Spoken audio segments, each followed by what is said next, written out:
bantu masyarakat yang miskin ekstrim ini untuk mendapatkan mata pencaharian. Cara kerja berdaya, desa berdaya itu adalah satu proses ya untuk menurunkan atau melawan kemiskinan dengan pendekatan-pendekatan transformatif dan tematik. Karena orang yang sedang berdayakan ini sedang kita bina mata pencaharian usahanya itu nggak boleh lapar. Siapa saja yang terlibat ini boleh mengklaim bahwa keberhasilan ini karena saya, dan lain-lain. Gak apa-apa. Karena itu nggak penting bagi kami.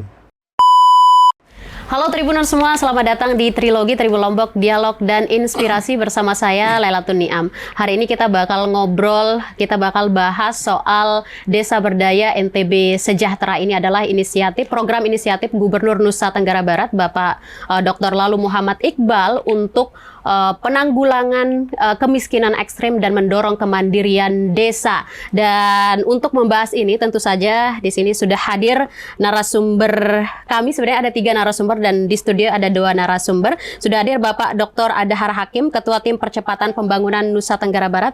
Pak Dr. Adhar, terima kasih sudah hadir. Kemudian ada Bapak Kepala DPMPD Dukcapil Provinsi Nusa Tenggara Barat, Bapak Lalu Hamdi. Pak Lalu terima kasih sudah hadir. Dan juga ada jauh di seberang sana tapi kita terhubung secara virtual di sini. Ada Bapak Puji Dwi Antono, Policy and Program Koordinator atau BRAJ Indonesia. Terima kasih Pak Puji sudah meluangkan waktu. Waalaikumsalam warahmatullahi wabarakatuh. Kita langsung saja, Bapak, terima kasih sudah hadir, sudah meluangkan waktu untuk membahas program yang menjadi harapan masyarakat Nusa Tenggara Barat terkait Desa Berdaya NTB Sejahtera. Ini kan namanya saja sudah menggugah. Desa masyarakatnya berdaya, warganya juga sejahtera. Saya mulai dari Pak Adhar ya. Mungkin terkait dengan Desa Berdaya NTB Sejahtera, apa filosofinya dan juga visi dari program ini sehingga harus ada dan ini menjadi program prioritas pemerintah? Ya, saya kira kita harus berangkat dulu dari filosofi besarnya ya, bahwa sebenarnya kita harus memahami kemiskinan itu isu sentral dari satu isu besar sistem sosial ya. Kemiskinan itu ibu dari persoalan sosial, mother of social problem. Sehingga memang isu kemiskinan itu menjadi agenda utama yang memang harus ditekan. Satu. Kedua, dalam 1 atau 2 dekade ini kan Provinsi NTB tidak pernah keluar dari isu sebagai provinsi termiskin ya. Padahal kalau kita lihat sebenarnya apa sih yang nggak ada di NTB ini, kan gitu ya. Mulai di laut, di darat, kira-kira begitu. Kita punya sumber daya alam dan juga sumber daya manusia yang begitu mumpuni. Tapi menjadi persoalan adalah ketika terlepas kita menggunakan angka yang mana ya, tapi yang jelas kita tetap selalu masuk pada sebagai wilayah termiskin di Indonesia, provinsi termiskin. Angka kita sekarang ini kan sekitar, nanti dikoreksi oleh Pak Hamdi ya, sekitar 12% ya kemiskinan kita. Yang mana 10% itu adalah miskin absolut dan 2-4% itu ekstrim. Ini kan angka yang saya kira juga kalau dikonfirmasi pada total penduduk kita, ini angka yang saya kira memang harus diseriusi. Nah, oleh sebab itu Pak Iqbal dan Ibu Dinda, Pak Gubernur dan Ibu Wakil Gubernur, memang sejak awal dalam visi misinya, dalam agenda-agenda sifatnya teknokratik ya, itu memang meng-quote ya kemiskinan itu sebagai satu isu strategis kita. Karena itulah kami sejak awal menawarkan konsep desa berdaya ini. Ya. Nah, di dalam proses agenda kerja di desa berdaya ini, secara garis besar itu setelah saya jelaskan tadi secara filosofisnya, itu memang agendanya adalah menekan angka kemiskinan. Tetapi kita juga harus menyelesaikan permasalahan ini, tidak boleh kemudian seperti gebyak uyah ya, karena ada 2 agenda besar, dua problem besar. Satu, saudara kita yang masuk dalam miskin ekstrim yang ada tersebar di sekitar 106 desa dari 1.166 desa yang ada di NTB ya. Kemudian yang masuk pada miskin absolut itu ada di sekitar 334 kira-kira begitu ya. Nah, inilah yang menjadi tantangan kita. 334 itu termasuk juga nanti gabungan antara 106 dengan 200 sekian yang ada di miskin absolut.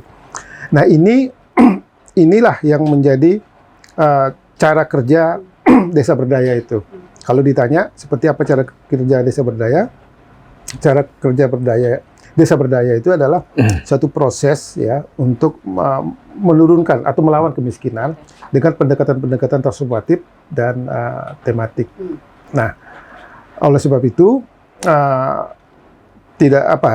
membacanya tidak seperti misalnya berarti kalau pendekatan seperti itu berarti dalam sekian tahun ke depan misalnya tidak ada lagi kemiskinan atau seperti itu ya. Saya kira membacanya tidak boleh ekstrim seperti itu ya. Yang menjadi tugas utama kita untuk menekan sampai nol itu pada isu ekstrim itu, miskin ekstrim.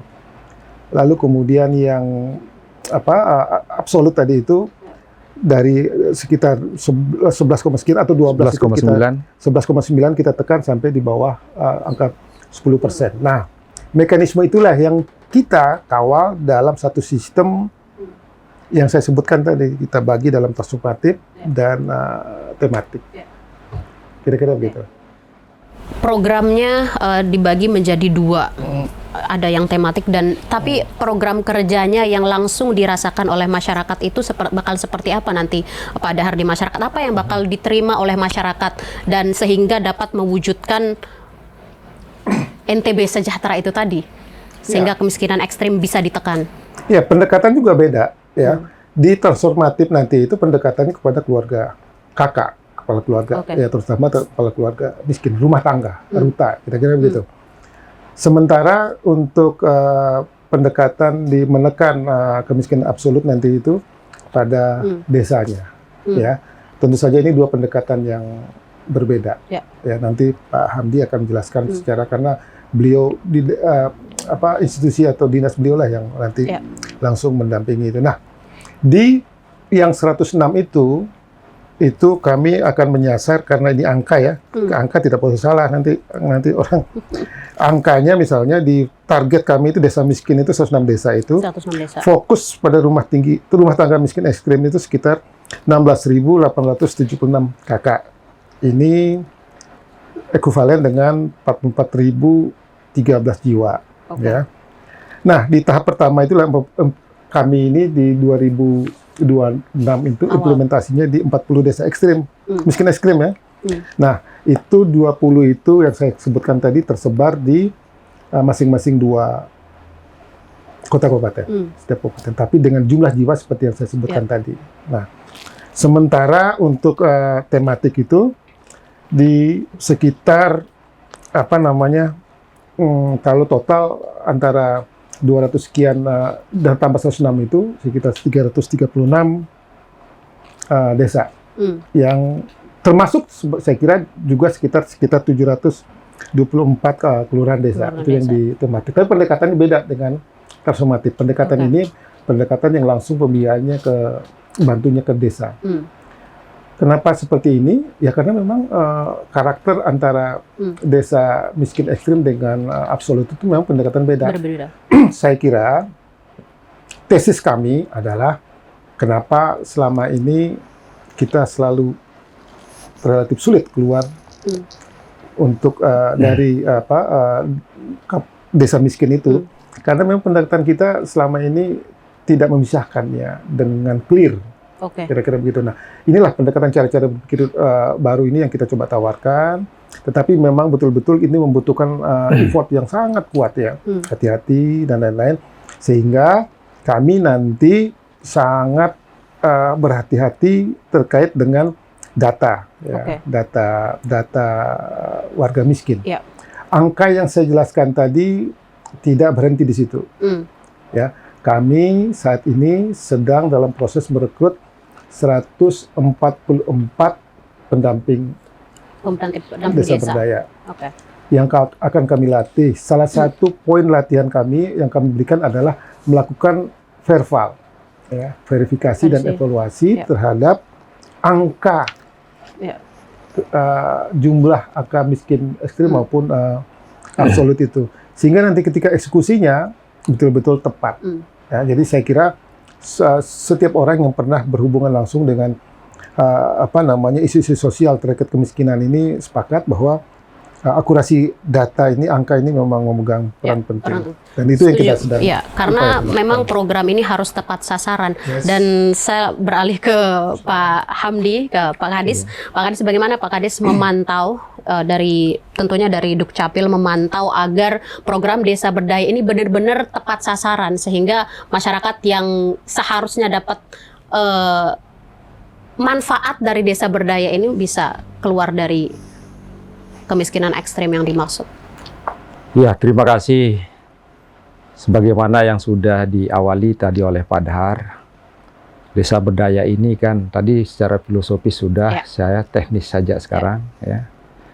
Desa Berdaya ini adalah inisiatif ya strategis dari pemerintah Provinsi NTB dalam rangka mengentaskan kemiskinan, ya, dengan memanfaatkan potensi sumber daya lokal. Nah, pengentasan kemiskinan ini diyakini ya bisa dilakukan melalui 2 pilar. Ya. 2 pilar itu adalah pertanian sebagai potensi sumber daya kita di NTB ini yang memang tidak bisa dibantah. Oke. Nah, pertanian ini tentu akan dikelola mulai dari produksi, pengolahan sampai kepada pasar. Jadi terbentuk suatu ekosistem seperti itu. Sehingga kalau ini kita sudah lakukan akan terjadi nanti kemandirian pangan di desa. Yang kedua akan kita lakukan juga melalui sumber daya pariwisata. Kita juga tidak bisa pungkiri NTB, Lombok ini sumber daya pariwisatanya dari puncak gunung kan, Dek ya? Sampai daratan, sampai pesisir, sampai permukaan laut, sampai dasarnya. Apa yang dasar dicari laut. Wisata ada di Iya, apa yang dicari di sana sudah tersedia. Jadi ini akan dikelola sebagai lokomotif tentunya kan. Pertanian dalam arti luas tadi sebagai lokomotif, demikian juga pariwisata yang nanti ditopang oleh sektor-sektor lain yang ada di belakangnya. Ini yang sehingga dengan 2 pilar ini, insya Allah kemiskinan itu akan bisa dientaskan. Ya. Tadi sudah disebutkan juga ada 2 tema yang akan dilakukan dalam melaksanakan program Desa Berdaya ini, yaitu yang pertama yang tematik ya, Pak Dahar. Tematik ini, iya, Desa Berdaya tematik. Desa Berdaya tematik ini sasarannya memang seluruh desa. Kelurahan. 1021 desa ditambah dengan 145 kelurahan. Totalnya 166 desa kelurahan. Ya. Itu yang akan diintervensi. Nah, untuk tematik ini nanti pendekatannya adalah program. Program yang akan dikerjakan oleh dinas. Bahkan juga masih dalam pembicaraan juga nanti bisa dilakukan oleh pemerintah desa. Sesuai dengan tema-tema program yang sudah kita tetapkan. Sebanyak 20 tema. Ada temanya desa bebas kemiskinan, tema desa hijau, tema bebas stunting, tema bebas sampah. Tema BUMDes, tema Koperasi Desa Merah Putih, Desa Belajar, ada 20. Nah, itu semuanya nanti akan ada di tematik itu. Tematik ini juga memerlukan data yang jelas ya. Sudah juga dan sedang kita lakukan pemetaan terkait dengan profil desa. Ada desa pesisir nanti, ada desa rural, ada desa kawasan pinggir hutan itu. Nah, itu nanti akan dipetakan di desa-desa sesuai dengan karakteristiknya itu potensi apa yang ada. Ya. Nah, untuk mempercepat pertumbuhan atau pemanfaatan potensi dalam rangka penumbuhan ekonomi itu, fasilitas apa yang sudah ada, apa yang belum ada. Nah, sehingga itu nanti jadi bahan pertimbangan membuat prioritas penanganannya. Nah, dalam ini skala desa, kewilayahan desa. Nah, kemudian yang desa transformatif ini adalah desa yang akan menyasar 106 desa, kan? 106 desa dengan basisnya KK, kepala keluarga. KK, kalau tadi itu kewilayahan, sekarang ini KK. Dengan demikian, ada 106 desa yang kita harus intervensi sampai dengan tahun 2029 sudah terintervensi semua, ya Pak Dahar ya. Tahun 2026 ini 40 desa dulu. 40 desa dengan jumlah jumlah warganya sebanyak 19.052 warga orang dan 7.250 KK. Ini yang ada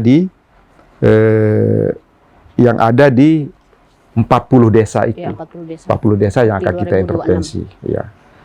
Nah, bagaimana kita bisa intervensi? Tentunya harus kita kenal dulu. Kenal dulu siapa yang akan kita intervensi. Kenal dulu apa permasalahan. Baru kita bisa tahu apa yang harus kita intervensi. Nah, kita sudah punya data Reksosek. Sekarang ini sedang kita komunikasi dengan BPS, karena BPS ini sekarang akan memadukan data Reksosek itu dengan data-data yang lain, disatukan menjadi DTSEN. Nah, sekarang sudah ada DTSEN itu, Pak Dahar, untuk desil 1 yang kira-kira setara dengan kemiskinan ekstrim itu. Itu nanti akan diverifikasi. Kita bawa datanya, kemudian nanti pendamping itu akan turun ke desa, di mana siapa namanya, di mana rumahnya, akan diverifikasi. Kemudian langsung kita akan terima lapornya secara digital. Nah, dengan demikian, benar-benar nanti apa yang diintervensi itu sudah jelas. Siapa yang akan jadi sasaran. Nah, kemudian untuk transportatif ini kita harus bantu masyarakat yang miskin ekstrim ini untuk mendapatkan mata pencaharian, untuk mendapatkan bidang usaha. Dengan demikian, pendamping ini nanti akan mengidentifikasi potensi apa yang ada di desa. Ya. Kemudian akan menginterview, mendalami masyarakat miskin ekstrim ini kira-kira cocok atau minat usaha pada bidang mana. Ini setelah terjadi diskusi, pendalaman, saya akan mengerjakan apa, baru kita tentukan minimal 2 mata pencaharian untuk satu keluarga itu. Satu kepala keluarga. Oke, sebelum kita lanjut Pak Kadis, saya beralih dulu ke Pak Puji. Pak Puji yang sekarang sedang berada di Jakarta. Mungkin saya belum masuk ke tema kita hari ini Pak Puji, Desa Berdaya, tapi kita kenalan dulu apa itu Brach Indonesia. Mungkin banyak yang belum tahu dan kenapa Brach ini harus berbicara di sini terkait dengan desa berdaya. Silakan Pak Puji, boleh. Baik, terima kasih. Assalamualaikum warahmatullahi wabarakatuh. Waalaikumsalam warahmatullahi wabarakatuh. Dan Pak Kadis, jadi terima kasih sekali atas undangannya. Jadi kami sekaligus mungkin memperkenalkan diri ini karena mungkin banyak yang belum tahu siapa sih itu Brach dan seterusnya. Jadi Mbak Niam, Brach internasional itu adalah sebuah lembaga internasional NGO yang lahir dari Bangladesh. Makanya pendekatan yang kami gunakan Global South Approach. Jadi kalau selama ini mungkin teman-teman seperti Bang Aha tahu betul lah bagaimana lembaga-lembaga internasional NGO yang besar itu sebagian besar datang dari dunia utara atau dari North, dari Amerika, dari Eropa dan seterusnya. Tapi ini justru lahir dari dunia selatan. Makanya kami menyebutnya global South approach. Pendekatan yang dilahirkan dan dibawa dari dunia selatan, khususnya dari Bangladesh, yang dulu ketika tahun 70-an hampir menjadi negara yang gagal. Karena ada perang saudara, ada bencana alam, dan seterusnya. Tapi karena ada seorang yang sangat terpanggil waktu itu, namanya Sir Fazil Abed, padahal beliau itu sudah sangat nikmat tinggal di Inggris, tapi dengan terpanggil, kemudian beliau pulang kampung ke Bangladesh dan mengembangkan BRIC. Nah, saat ini BRIC ini bukan lagi kepanjangan dari Bangladesh Rural dan seterusnya, tapi memang benar-benar menjadi BRIC. BRIC sendiri, Mbak Niam dan para pendengar sekalian, justru inilah LSM atau NGO yang menginisiasi atau melahirkan pendekatan graduasi. Yang ini juga nanti akan sangat align dengan apa yang direncanakan atau yang akan diimplementasikan oleh pemerintah NTB, pemerintah Provinsi NTB. Nah, apa sih itu pendekatan graduasi yang ini merupakan menjadi salah satu saat ini suatu program yang dilahirkan, diinisiasi oleh BRIC dan sudah sangat mengglobal, sangat mendunia. Walaupun lahir dari Bangladesh, negara yang relatif kecil dan negara di dunia selatan yang mungkin tingkat kemiskinannya sangat tinggi waktu itu, tapi saat ini sudah sangat mendunia, khususnya terkait dengan pendekatan graduasi. Meskipun program-program dari BRIC ini sendiri masih banyak sekali di luar pendekatan graduasi, tapi salah satu yang sangat mengglobal yaitu terkait dengan pendekatan graduasi. Nah, mungkin nanti ini akan saya ceritakan apa kaitannya dengan inisiasi yang sedang dilakukan oleh pemerintah Provinsi NTB. Karena bicara graduasi yang dimaknai oleh BRIC adalah suatu kondisi di mana masyarakat miskin, bahkan yang miskin ekstrim itu bisa berdaya dan mandiri dan meningkat kesejahteraannya dari waktu ke waktu sehingga bisa lepas dari kemiskinan. Makanya kami menyebutnya graduasi itu maknanya lepas dari kemiskinan. Jadi itu makna dari graduasi yang selama ini diinisiasi oleh BRIC dan saat ini sudah mengglobal di lebih dari 50 negara yang sudah mengimplementasikan pendekatan graduasi. Nah, sementara pendekatan graduasi itu sendiri adalah intervensi yang dilakukan berdasarkan bukti, berbatas waktu, kemudian terpadu, dan adaptif, serta disertai dengan pendampingan yang berkualitas. Jadi ada beberapa kata kunci di situ. Nah, nanti ini kaitannya dengan apa yang saat ini sedang diinisiasi oleh pemerintah Provinsi NTB. Tadi kalau bicara pendekatan graduasi harus ada batas waktunya. Berapa sih batas waktunya? Apakah 2 tahun, 3 tahun, 1 tahun, dan seterusnya. Tapi berdasarkan pengalaman BRIC di berbagai negara yang tadi kami sebutkan, rata-rata batas waktu intervensinya itu 2 tahun. Kemudian harus berbasis bukti. Kita tidak bisa hanya berbasis teori dan seterusnya. Tapi ini sudah terbukti. Makanya kami BRIC ini cukup confidence untuk membawa pendekatan ini masuk ke Indonesia. Karena sudah terbukti di berbagai negara tadi.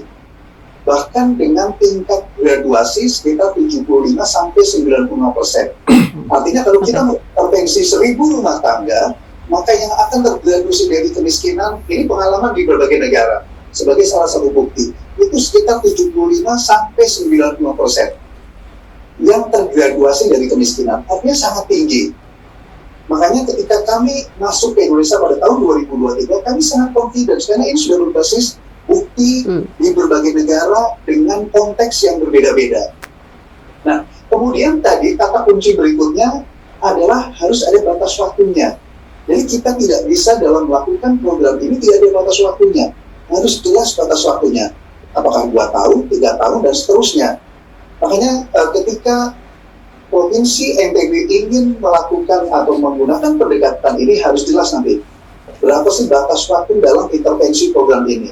Tapi tadi kami sampaikan pengalaman di berbagai negara, baik di India, di Bangladesh sendiri, di negara-negara Afrika, Amerika Selatan, dan seterusnya itu rata-rata 2 tahun. Ada yang 1 tahun tapi sangat sedikit sekali. Bahkan ada yang 3 tahun. Nah, apakah di NTB ini cukup dengan 2 tahun? Nah, ini yang harusnya bisa menjadi bahan pertimbangan. Kenapa sih harus 2 tahun, 3 tahun dan seterusnya? Nah, kemudian yang berikutnya harus adaptif. Jadi tidak bisa pengalaman dari Bangladesh serta-merta akan kita copy paste dan seluruhnya kita gunakan di NTB misalkan. Harus disesuaikan dengan konteks lokal di NTB. Makanya ketika ini akan dilakukan oleh pemerintah, tentu pemerintah yang sudah tahu persis bagaimana sih konteks kemiskinan di NTB misalkan. Makanya ketika nanti pendekatan ini akan digunakan di NTB, maka harus disesuaikan dengan konteks lokal di NTB. Dan yang terakhir harus disertai dengan pendampingan. Makanya tadi sebagaimana disampaikan oleh Pak Kadis misalkan, pemerintah NTB saat ini sudah merekrut para pendamping, jadi ini sudah sangat inline dengan pengalaman baik di berbagai negara dengan tadi bukti yang sangat boleh dibilang sangat baik. Bahkan saat ini di pendekatan graduasi ini menjadi salah satu pendekatan yang paling banyak dikaji secara global dan sedang menjadi tren dalam penanggulangan kemiskinan. Nah, di samping itu, bicara pendekatan graduasi, ini juga memiliki 4 pilar paling tidak. Jadi tidak cukup hanya misalnya pemberian bantuan sosial saja, tapi bagaimana menjamin rumah tangga miskin itu memiliki mata pencaharian misalkan. Kemudian bagaimana memastikan mereka berdaya secara sosial, dan juga ada inklusi keuangan di situ. Nah, tetapi secara sederhananya, Mbak Niam, bicara pendekatan graduasi itu minimal ada 3 esensi utama, ada elemen utama yang kami selalu menyebutnya ABC. Apa itu ABC? Apa itu ABC? Yang A adalah bagaimana memastikan rumah tangga miskin itu memiliki mata pencaharian atau memiliki income, ada potensi untuk meningkatkan income-nya, atau kami selalu menyebutnya asset transfer. Nah, kemudian yang berikutnya B adalah terpenuhinya kebutuhan dasarnya. Karena bicara penanggulangan kemiskinan, bicara poverty trap, itu harus ada dorongan besar, harus ada big push istilahnya. Tidak cukup hanya dengan memberikan bantuan sosial saja, kemudian kita berharap rumah tangga miskin akan terangkat dari kemiskinan. Makanya berdasarkan data, bicara program-program penanggulangan kemiskinan itu sudah sangat besar. Tadi siang kami baru berdiskusi dengan teman-teman di Bappenas misalkan. Setiap tahun itu anggaran untuk penanggulangan kemiskinan, khususnya untuk perlindungan sosial itu tidak kurang dari 500 triliun setiap tahun. Tapi nyatanya penurunan kemiskinan kita dari tahun ke tahun justru mengalami pelambatan. Boleh dibilang ya cukup stagnan lah. Kalaupun menurun itu rata-rata hanya 0,2%. Karena sebagian besar itu hanya berupa bantuan-bantuan sosial saja. Makanya saat ini pemerintah sudah semakin menyadari pentingnya untuk meningkatkan pendapatannya tadi itu, atau aset transfernya, sehingga rumah tangga miskin itu tidak hanya tergantung dari bantuan sosial saja, tapi mereka bisa berdaya dan nanti harapannya bisa mandiri karena memiliki mata pencaharian, memiliki pendapatan dan seterusnya. Dan yang terakhir adalah C, yaitu pendampingan atau coaching. Nah, dalam pengalaman BREK selama ini di berbagai negara, Mbak Niam, ternyata pendampingan ini memegang peranan yang sangat penting. Bahkan kami di BREK ini selalu menyebutnya sebagai the secret sauce. Artinya resep rahasia.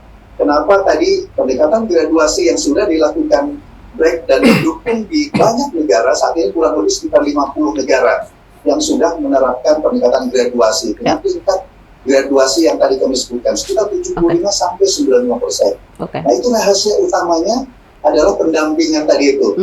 Nah, berkaitan dengan rencana yang akan dilakukan oleh teman-teman di Provinsi NTB sebagai komitmen dari Pak Gubernur, ini sudah sangat inline dengan pengalaman BREK di berbagai negara. Karena paling tidak 3 elemen utama tadi itu sudah terpenuhi. Karena nanti ada aset transfer untuk memastikan rumah tangga miskin itu akan meningkatkan pendapatannya atau memiliki mata pencaharian. Kemudian juga ada basic need-nya, bagaimana memastikan rumah tangga miskin itu bisa tercukupi kebutuhan dasarnya. dan yang terakhir juga akan dilakukan pendampingan tadi itu. Nah, tetapi di samping tadi 3 elemen utama yang kami sebutkan tadi ABC itu juga harus tadi dilakukan secara berurutan, kemudian adaptif, dan tentu saja tadi dilakukan dengan pendampingan yang berkualitas. Artinya Pak Puji sekali lagi ini luar biasa inisiatif yang dilakukan oleh pemerintah NTB, pemerintah provinsi NTB itu sudah sangat inline dengan pengalaman baik di berbagai negara tadi yang kami sebutkan, Mbak Nina. Oke, artinya pendekatan yang dilakukan oleh pemerintah Provinsi Nusa Tenggara Barat dalam menerapkan Desa Berdaya NTB Sejahtera ini sudah tepat berdasarkan pengalaman yang contoh-contoh sukses yang sudah terjadi di berbagai luar negeri. Tadi disampaikan oleh Pak Puji ada batas waktu, misalnya 2029 saya baca Pak Gubernur menargetkan sudah tidak ada warga yang hidup di kemiskinan ekstrem itu. Kita optimistis untuk sampai itu, Pak? Ya, artinya kalau kita punya tujuan agenda besar, ya kita nggak punya alasan untuk tidak optimistik ya. Toh tadi Pak Puji sudah menjelaskan metodologi yang ditawarkan oleh kawan-kawan BREK ini graduatif sudah terbukti di banyak tempat. Bukti itu sendiri juga sebenarnya seperti antitesis terhadap bagaimana kegagalan kita bersama dalam memberantas atau menekan angka kemiskinan selama ini. Kira-kira begitu. Nah, kalau kami dengan Pak Gubernur menyebutnya inilah cara berpikir baru untuk menekan angka kemiskinan, penekanan angka kemiskinan. Nah, yang mengembirakan bagi kami adalah dalam konsep-konsep seperti ini, kemiskinan itu tidak saja dibaca dalam pendekatan-pendekatan yang sifatnya statistik, ya, tetapi isu kemiskinan dibaca dalam satu instrumen fondasi isu sosial dalam arti yang seluas-luasnya. Satu, ada nilai-nilai tentang kemandirian. Ya, artinya jangka panjang program ini memang mendorong ada satu agenda dasar dari isu sosial itu adalah kemandirian. Program ini sudah membuktikan kira-kira itu dengan tentu dengan berbagai perbedaan karakter masing-masing, tapi sudah ada dibuktikan karakter seperti itu ya. Kemudian yang kedua, program ini juga menunjukkan tingkat kemiripannya dengan karakter dasar kita yang gotong royong itu ya. Kita membacanya dalam konsep besar saat ini yang namanya kolaboratif. Kira-kira begitu. Kemudian dia berkelanjutan. Tadi kalau ditanya apakah optimis pada 2009, saya optimis. Karena pendekatan ini pendekatan yang sifatnya berkelanjutan. Memang tadi angka untuk mengkonfirmasi itu bermacam-macam ya. Bisa 2 tahun, bisa 3 tahun. Tetapi kalau kita melihat kondisi seperti ini, saya yakin deh 2 tahun itu 2 tahun itu angka yang cukup realistis kira-kira. Dan yang terakhir adalah pendekatan ini pendekatan yang mendorong skema keadilan sosial itu. Ya, karena tadi berdasar pada social need kira-kira begitu ya. Jadi antara satu komunitas dengan komunitas yang lain itu dengan metodologi ini memang memposisikan sistem sosial itu pada pendekatan-pendekatan berkeadilan itu. Jadi tapi ini kan usaha bersama, ya, usaha bersama. Nah, itu yang saya katakan, kita harus menjawab ini dengan pendekatan-pendekatan sifatnya kolaboratif. Arti kolaboratif itu begini, nggak boleh ini hanya diterjemahkan sebagai programnya Pak Hamdi saja di Dinas Desa atau Pemprov saja, Pemprov NTB saja. Oleh sebab itu dalam mendorong isu desa berdaya ini, kami akan merangkul semua pihak, ya, apakah itu NGO, kampus, ya, perguruan tinggi, kemudian filantropis, bahkan nanti kita akan menggandeng juga pihak-pihak swasta. Nah, sampai saat ini banyak sekali yang menyatakan keinginannya ya, saya maaf belum bisa saya sebut di sini ya, untuk terlibat bertanya kepada Pak Gubernur, oke, saya terlibat, saya ambil peran apa nih? Nah, itulah nanti mungkin pada awal Desember kita akan bertemu semua, berkumpul. Kita mencoba melakukan apa yang disebut dengan pledging conference. Anda mau terlibat di posisi apa, mengambil peran apa, Anda apa, kita akan samakan persepsi, kemudian itulah karakter kolaboratifnya. Saya kira kalau konsep besarnya itu kolaboratif atau bahasa sosialnya itu ada gotong royong, saya yakin deh kita bisa mencapai tujuan kita. Tujuan 2029. Yes, itu dalam program pada akhirnya nanti, program akhirnya, eksekusi akhirnya, pada batch terakhir. Ya, goalnya seperti itu. Namun kan untuk menuju goal terakhir sejahtera itu tadi ada indikator-indikator dalam proses pemenerapan menjalankan program desa berdaya itu. Kan pertanyaannya desa berdaya, kan gitu ya. Konsep besar dalam berdaya itu apa? Yaitu kemandirian. Kemandirian itu tadi. Kalau dia mandiri, disitulah warga itu jadi berdaya. Oke. Gitu. Oke. Ke Pak Kadis, mandiri. Kemandirian. Namun kalau kemandirian mungkin bisa mandiri ketika program ini berjalan dengan bagus dan maksimal, Pak. Namun ketika beralih sejenak bisa ditinggal begitu saja dan goalnya bisa tidak sampai gitu. Gimana Pak Kadis? Ya, terima kasih. Kemandirian itu tadi sudah dilanjutkan oleh Pak Puji ya. Supaya tidak putus sebetulnya, yang pertama kita harus kenali siapa yang akan kita bantu, gitu kan, by name, by address. Yang kedua pemberdayaan. Yang ketiga, di samping pemberdayaan itu harus ada perlindungan sosial. Karena orang yang sedang berdayakan ini sedang kita bina mata pencarian usahanya itu nggak boleh lapar. Jadi kita harus mampu juga memfasilitasi kakak miskin ini, apakah ada anak sekolahnya yang tidak bisa sekolah. Kita harus fasilitasi untuk mendapatkan KIP. Kartu Indonesia Pintar. Demikian juga dengan Kartu Indonesia Sehat. Kemudian kita lihat rumahnya, sanitasinya bagaimana, listriknya, airnya. Nah, ini perlindungan sosial yang juga menjadi berjalan secara paralel ya, perlindungan dengan pemberdayaan itu. Nah, kemudian terkait dengan bagaimana konsistensi, kontinuitas ya, keberlanjutan. Ya, memang kita targetkan untuk awal ini pendampingan itu selama 2 tahun secara intensif. Dan tadi kita udah yakini selama 2 tahun itu sebagaimana pengalaman di daerah negara lain sudah bisa terangkat dari kemiskinan ekstrim, tentu masih ada pembinaan lanjutan. Dan pembinaan lanjutan ini nanti yang akan dilakukan oleh dinas-dinas. Ya, ada dinas PMD, ada dinas pertanian, ada dinas pertetanan, lain sebagainya. Tentunya itu yang akan melanjutkan nanti supaya tidak terputus pendampingannya itu. Dinas ini juga harus intensif melakukan pembinaan terhadap keluarga miskin yang tadi sudah dibina oleh pendamping. Ya, saya kira seperti itu. Dan hasil daripada Verivali ini nanti akan kelihatan secara digital kan. Di desa ini ada berapa orang miskin, apa yang menyebabkan dia kemiskinan, itu nanti akan dipaparkan di hadapan stakeholder tentunya, termasuk desa.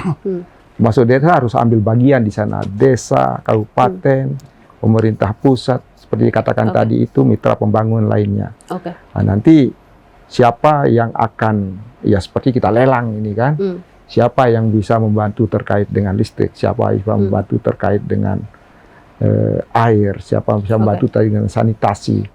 Nah, sudah banyak memang yang ingin berkontribusi terkait dengan hal ini, mitra-mitra kita yang ingin berkontribusi untuk menyelesaikan ibarat satu rumah ini. Jadi harus sudah tuntas dari pondasi sampai dengan atapnya, jangan sampai rumah tapi belum ada jendelanya. Nah, makanya di sana nanti pada saat kita pertemuan dengan stakeholder itu, kita ingin siapa yang mengambil bagian apa, sehingga rumah ini bisa menjadi selesai utuh. Ya, sehingga Ibaratnya seperti itu. Kemiskinan ekstrim ini bisa keluar dari kemiskinan ekstrim. Oke, saya balik ke Bang Adhar. Bang, ini kan 2026 bakal dieksekusi langsung mulai dari awal tahun 2026. Tantangan terbesar mungkin Bang Adhar yang dalam program ini, mulai dari perencanaannya, persiapannya. Sekarang kan masih persiapan ya, Bang? Ya. Ya, saya kira memang isu besarnya di sini adalah untuk menjawab sebuah pertanyaan, apakah proses penyaluran atau membantu itu nanti akan tepat sasaran atau tidak? Ya. Isu besar dalam isu-isu kemiskinan kan seperti itu, ya. Maka kami melakukan proses-proses rekrutmen kepada pendamping desa berdaya itu hati-hati betul. Demikian juga kami akan dalam proses-proses pelatihan itu kami akan melakukan coaching ya, melakukan pelatihan-pelatihan ini terhadap pendamping itu juga menyampaikan materi-materi yang memang untuk menjawab problem besar tadi itu. Soal bagaimana kita bersama-sama itu mendapatkan satu data yang memang betul-betul sudah diverval secara benar.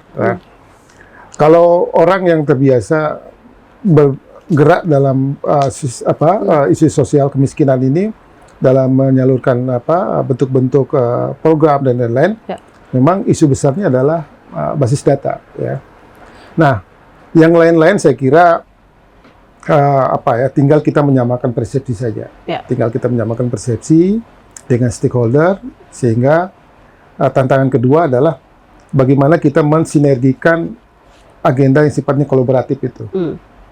Kan saya sudah sampaikan tadi, tesis kita kenapa kita gagal adalah kita jalan sendiri-sendiri. Maka sekarang tantangan terbesarnya adalah bisa nggak kita berkolaborasi? Maka dalam sistem ini nanti kita berkolaborasi, orkestrasinya itu dipimpin oleh Pemprov NTB, ya, Pemprov NTB. Bahkan gubernur sampai pada satu statement yang sangat ekstrim.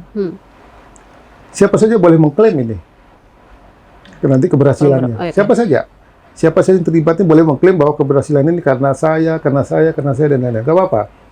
Karena itu nggak penting bagi kami. Yang penting bagi kami adalah mampu menekan angka kemiskinan itu serendah-rendahnya, lalu kemudian praktek-praktek yang sifatnya kolaboratif itu bisa kita laksanakan, lalu kemudian kemandirian itu bisa berkelanjutan. Yang paling penting bagi kami itu.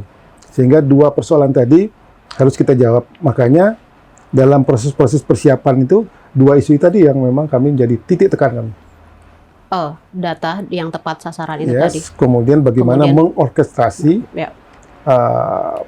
kolaborasi bahwa sistem, mekanisme, pendekatan, graduatif dan lain-lain itu kan mekanisme yang memang kita sudah sama-sama sepakati. Tapi kembali lagi kepada orangnya ini, ya, sistem yang kita bangun. Karena mudah-mudahan ya kalau ini berhasil, ini bisa menjadi sebuah benchmark, ya, bisa menjadi sebuah success story bagi ide-ide menekan kemiskinan yang akan mungkin duplikatif di daerah bisa lain. bagi contoh untuk daerah-daerah. NTB provinsi pertama loh ya dalam menerapkan di Indonesia. Di Indonesia. Yang pertama. Dan tadi disebut penting banget berkelanjutan itu tadi. Saya ke Pak Puji. Pak Puji, berdasarkan pengalaman Pak Puji, berkelanjutan ini bagaimana Pak Puji melihat desa di NTB ini agar tidak bergantung gitu pada pemerintah provinsi, agar bisa terus mandiri ketika sudah disajikan program desa berdaya? Ya, baik. Memang salah satu hal yang penting dalam program apapun itu memang berkelanjutan tadi, sebagaimana disampaikan oleh Bang Aha dan harapan dari Pak Kadis juga. Dan ini tentu saja menjadi harapan dari Pak Gubernur. Nah, berdasarkan pengalaman kami, pengalaman baik di berbagai negara, dalam berbagai konteks, bicara keberlanjutan itu memang ada beberapa faktor yang akan sangat mempengaruhi bagaimana sih suatu program termasuk program berdaya yang menggunakan pendekatan graduasi ini bisa berkelanjutan. Yang pertama tentu saja harus menggunakan pensasaran yang cermat. Artinya siapa peserta yang akan diintervensi. Ini juga akan sangat mempengaruhi bagaimana nanti tingkat keberlanjutan dari program ini. Makanya tadi sebagaimana disampaikan oleh Bang Aha dan Pak Kadis, apa yang dilakukan oleh pemerintah Provinsi NTB sudah sangat tepat. Yang pertama, kita sudah menggunakan tadi basis data, bahkan basis data ini pun sudah dipadankan dengan data yang terupdate misalkan dengan DTSEN. Tapi itu saja masih belum cukup. Ya. Karena seringkali data terpadu yang kita miliki, exclusion error-nya, inclusion error itu masih cukup tinggi. Makanya tadi apa yang disampaikan oleh Pak Kadis ketika nanti hal pertama yang akan dilakukan oleh teman-teman pendamping adalah melakukan verifikasi di lapangan untuk memastikan bahwa rumah tangga yang akan diintervensi ini memang benar-benar tepat sasaran sesuai dengan harapan tadi, harapan atau tujuan dari program Desa Berdaya Transformatif ini. Ya. Nah, bagaimana cara agar targetnya ini bisa tepat sasaran? Ya tentu saja ini berdasarkan pengalaman yang dilakukan di berbagai negara. Basis data yang digunakan itu hanya sebagai basis awal saja. Tetap harus dilakukan verifikasi di lapangan untuk memastikan apakah memang rumah tangga A, B, C ini memang benar-benar sesuai dengan kondisi di lapangan. Nah, kemudian yang kedua, yang tidak kalah pentingnya agar nanti ini bisa berkelanjutan, kita perlu membangun kriteria graduasi atau indikator graduasinya itu yang sesuai dengan konteks, yang sesuai dengan permasalahan, mampu menjawab permasalahan yang ada untuk bisa menanggulangi kemiskinan misalkan di NTB. Maka beberapa waktu yang lalu kami juga berdiskusi cukup panjang terkait dengan kriteria atau indikator graduasi ini.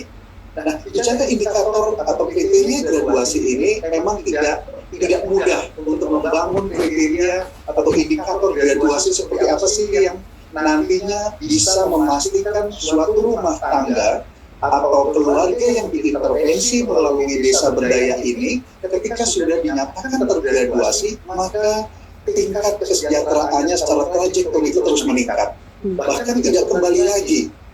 Nah, makanya ketika membangun kriteria atau indikator graduasi itu ada beberapa hal yang sangat penting. Misalkan kita harus bisa memastikan kira-kira indikator outcome apa yang paling signifikan, yang paling penting. Nah, kemudian dari indikator outcome itulah yang nantinya harusnya menjadi indikator utama atau indikator wajib. Nah, sisanya bisa saja menjadi indikator tambahan.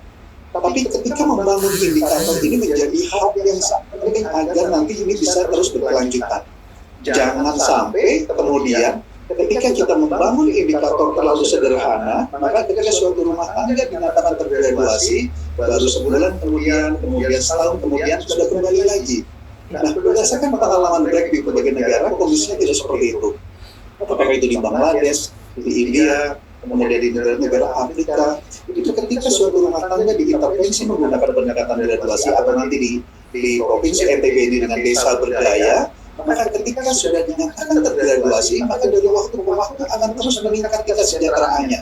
Bahkan setelah 10 tahun setelah masa intervensi dan seterusnya, itu bisa dilihat nanti. Oh, ternyata tingkat kesejahteraan terus meningkat dengan indikator misalkan pendapatannya terus meningkat, tabungannya terus meningkat, asetnya terus meningkat, dan seterusnya. Nah, kemudian yang berikutnya yang juga sangat penting untuk menjamin keberlanjutan adalah tadi membangun pendampingan yang berkualitas. Karena pendamping inilah yang nantinya bisa memastikan tadi beberapa hal yang disampaikan oleh Pak Kadis misalkan. Karena pendamping ini nanti tidak hanya mendampingi rumah tangga itu bisa mengembangkan mata pencahariannya saja, tapi juga memastikan pemberdayaan sosialnya. Ini juga menjadi hal yang sangat penting. Bagaimana mengubah mindset-nya misalkan, bagaimana membangun atau mengubah perilakunya yang selama ini menggantungkan dari bantuan sosial kemudian bisa mandiri. Peran pendamping akan menjadi sangat signifikan di sini. Termasuk juga bagaimana mengubah atau membangun kepercayaan dirinya, membangun life skill-nya atau kecakapan hidupnya, termasuk juga merencanakan usahanya, sehingga dalam waktu 2-3 tahun ke depan mereka sudah tahu, para rumah tangga atau keluarga yang diintervensi sudah tahu, dan pada 2 tahun ke depan apa yang akan dilakukan dengan didampingi oleh para pendamping. Makanya peran pendamping dalam melakukan pendampingan ini akan menjadi signifikan sekali untuk menjamin keberlanjutan. Sehingga tadi bukan hanya menggantungkan dari program desa berdaya saja nantinya, tapi benar-benar dibangun kepercayaan dirinya, dibangun perencanaan kedepannya, dibangun mindsetnya, dibangun perilakunya, termasuk juga perilaku untuk menabung dan seterusnya. Itu hanya hal-hal yang sederhana, tetapi ini sangat signifikan dan ini sudah terbukti.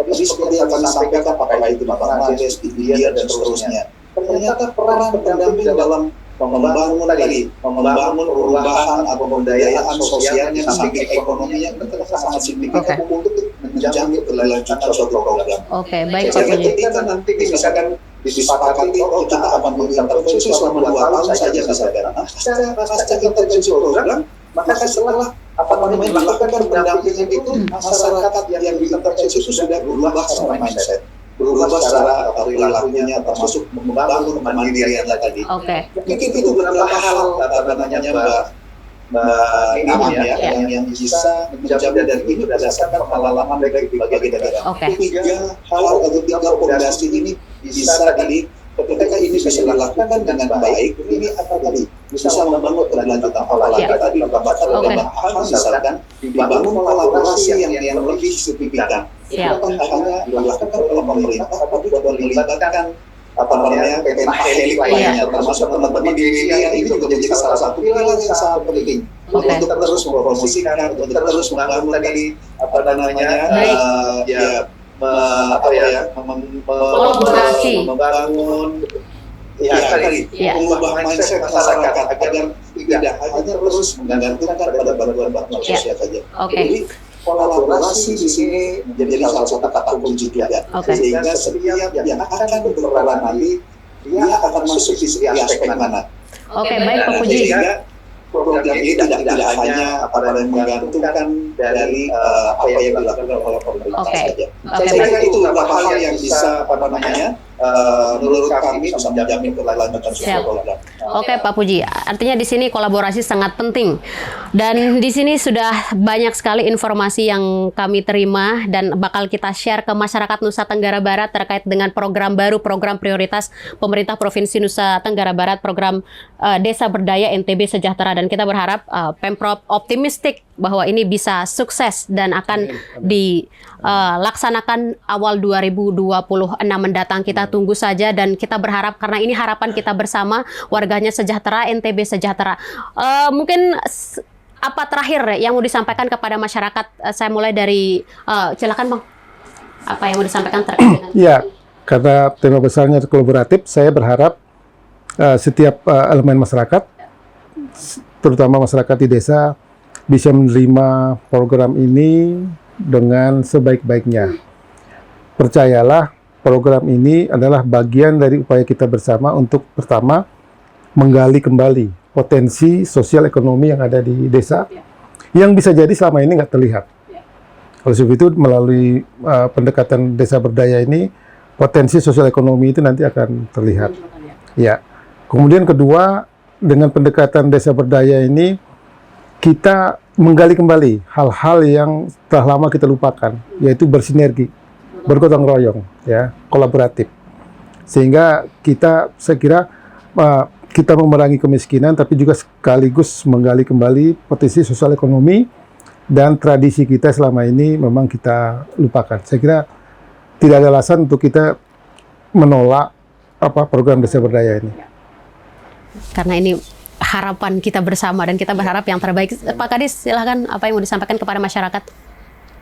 Ya, saya ingin mengatakan bahwa pemerintah sekarang telah memacu peluang usaha untuk pertumbuhan ekonomi di lokal. Ya. Contoh, ada MBG, makan bergizi gratis. Ada sekolah rakyat yang sistem sekolahnya adalah boarding school.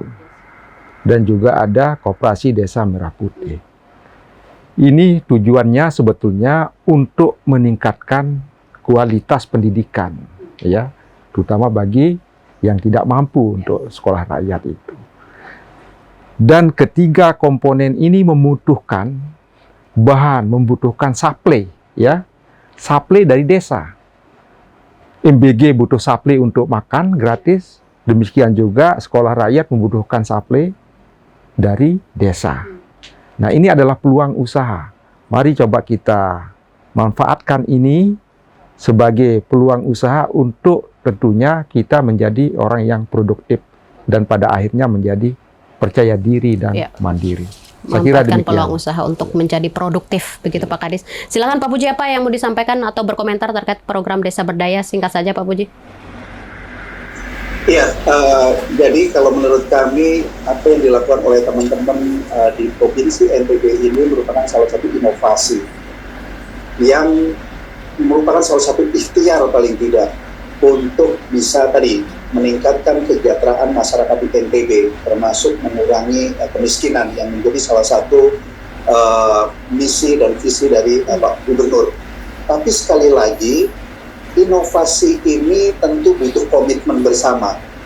Tidak bisa hanya akan menjadi harapan ketika tidak didukung oleh komitmen yang besar. Tapi melihat apa yang dilakukan oleh Provinsi NTB, tentu kami dari BREK sendiri melihatnya ini sesuatu yang luar biasa dan sudah on the track. Kolaborasi dibangun dan seterusnya. Dan kami juga sangat senang sekali karena terus terang apa yang dilakukan, inovasi apa yang dilakukan oleh pemerintah Provinsi NTB ini justru menjadi salah satu contoh baik. Kami tadi siang juga baru berdiskusi dengan teman-teman di Bappenas. Teman-teman di Bappenas sangat mengapresiasi apa yang dilakukan oleh Provinsi NTB. Karena sebagai informasi, saat ini pemerintah Indonesia, khususnya Bappenas, sudah sedang merancang bagaimana sih strategi untuk bisa menanggulangi kemiskinan, menurunkan angka kemiskinan. Karena sudah menjadi target nasional, 5 tahun ke depan, misalkan ditargetkan kemiskinan di Indonesia sekitar 5%. Artinya menurun sekitar 3,sekian%. Ini bukan target yang sederhana. Nah, apa yang dilakukan oleh pemerintah Provinsi NTB ini sangat diapresiasi oleh pemerintah pusat dan bisa menjadi contoh yang nantinya bisa direplikasi. Nah, tentu ini bisa menjadi harapan. Tapi sekali lagi, harapan ini semoga benar-benar kita bisa wujudkan bukan hanya untuk meningkatkan kesejahteraan masyarakat di NTB, tapi juga sekaligus bisa direplikasi di wilayah lain sehingga target-target dari pemerintah pusat itu bisa tercapai. Oke, baik Pak Puji. Oke, baik, terima kasih Pak Puji. Dan seperti yang disampaikan oleh ketiga narasumber, ini adalah harapan kita bersama, harapan warga Nusa Tenggara Barat untuk hidup sejahtera dan ini bisa sukses program ini dan juga bisa menjadi percontohan untuk daerah-daerah lain ketika sukses nanti. Kita berharap ini sukses dan kita optimis sebagai warga Nusa Tenggara Barat untuk kehidupan yang lebih baik. NTB Berdaya, Desa Berdaya NTB Sejahtera. Terima kasih Bang Adhar, terima kasih Pak Kadis, dan juga terima kasih Pak Puji. Lain kali kita akan ngobrol lagi, bakal ngobrol mungkin nanti ketika sudah dijalankan program ini, apa perkembangannya kita share ke masyarakat, kita diskusi lagi. Oke Tribuners semua, nanti kita bertemu lagi di episode selanjutnya. Saya Lailatun Niam. Sampai jumpa. Wassalamualaikum warahmatullahi wabarakatuh. Waalaikumsalam. Aman ya.